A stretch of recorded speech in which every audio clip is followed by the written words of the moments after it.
የተደረገላችሁ እንግዶች እንዲሁም ከተለያየ ቦታ የመጣችሁ የሚዲያ አካላትን በሙሉ ጥሪያችንን አክብራችሁ ዛሬ በእኛ መካከል ስለተገኛችሁ እግዚአብሔር ይስጥልን። በጣም ቴንኪው ማለት እፈልጋለሁ። ጉባኤው ያመሰግናችኋል። ዛሬ እዚህ የተሰበሰብነው ሁላችንም ሰኔ 7 ቀን 2018 በአድዋ ሙዚየም አዳራሽ በመናደርገው መንፈስ ቅዱስ ወደዚህ ምድር የወረደበትን ቀን ምክንያት በማድረግ በዓለ 50 የወንጌል አማኙ የጋራ በዓል እንዲሆን በማሰብ ሰዎች መንፈስ ቅዱስን በጋራ ሆነው እንዲያመሰግኑና ስለ መንፈስ ቅዱስም ጥሩ ግንዛቤ እንዲኖር እንደገና ወደ ምድር እንኳን መጣህልን ለማለት እና መንፈስ ቅዱስን ለማመስገን የተዘጋጀውን ፕሮግራም ለእናንተ ለማስተዋወቅ ነው። ይሄ በዓል ሲከበር ብዙ ጥቅሞች አሉት ወይም ይሄንን ደግሞ ለማክበር ያነሳሳን ምክንያቶች ብዙ ናቸው። እንደምታውቁት በመጽሐፍ ቅዱሳችን በሐዋርያት ሥራ ምዕራፍ 2 ጀምሮ እንደሚነግረን ቤተክርስቲያን የተወለደችበት ሰዎች ደግሞ በጋራ በጣም ብዙ ሆነው የዳኑበት ከ3000 በላይ ነፍሳት ወደ ጌታ የመጡበት በጣም ብዙ ፈሪ የነበሩ ሰዎች የጌታን ማዳንና ወንጌል ለመናገር ደፋር የሆኑበት እንደገናም ኢየሱስ ክርስቶስ ደግሞ በክብሩ የታየበት ቀን ስለሆነ ቤተክርስቲያን በልዩ ሁኔታ ይህንን ማክበር ያስፈልጋል። እንደገናም ደግሞ እንደምታውቁት ወንጌል አማኙ የራሱ የሆነ በየቤቱ ብናከብርም በየቤቱ ብቻም ሳይሆን በየቸርቻችን በየቤተክርስቲያኑ ይከበር የነበረ ነው። ግን የጋራ ሆኖ አሁን በሰኔ 7 ሁላችንም በዛ ቦታ በአንድነት እግዚአብሔርን እንድናመሰግንና የጋራ በዓል እንዲኖረን ተብሎ የታሰበ ነው። በድጋሚ ይህንን ጥሪ አክብራችሁ የመጣችሁ እንግዶችና ሚዲያ አካላትን ማመስገን እፈልጋለሁ። እግዚአብሔር ይስጥልኝ።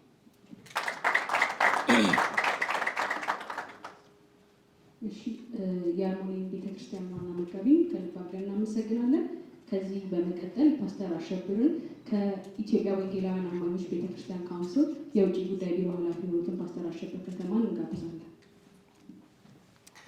እግዚአብሔር ይስጥልኝ።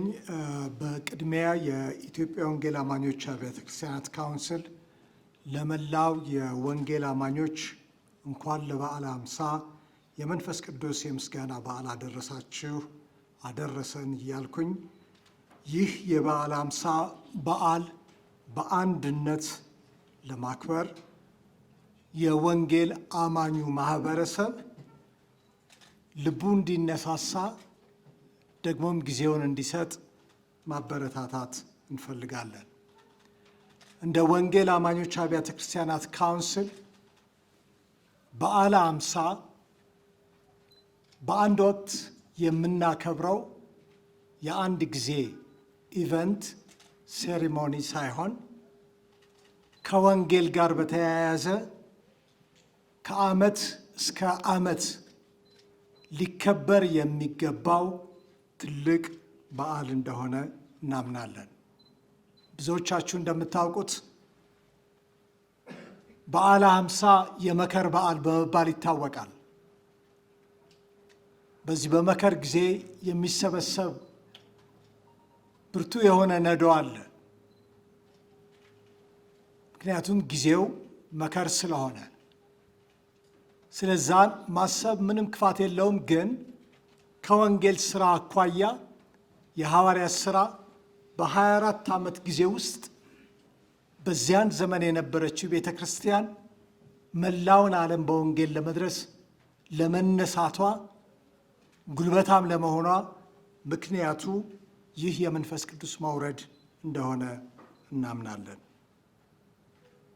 ዛሬ ቤተ ክርስቲያን ስለ መንፈስ ቅዱስ የተሳሳተ ግንዛቤ አላት ብዬ ለመናገር አልችልም።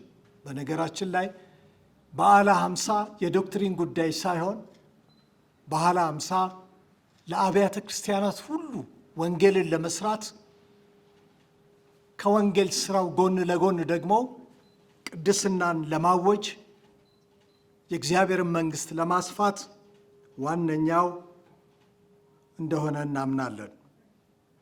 በዚህ በዓል ወቅት የወንጌል አማኙ እርስ በርስ የሚተያይበት፣ በአንድነት ጌታን የሚያመልክበት፣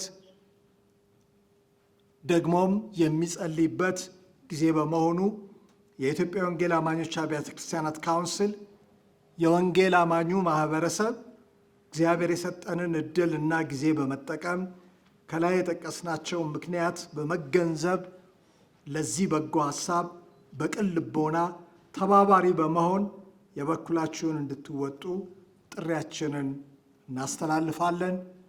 እግዚአብሔር በበዓለ ሃምሳ ድምቀት ቤተ ክርስቲያኖቻችንን ይባርክ።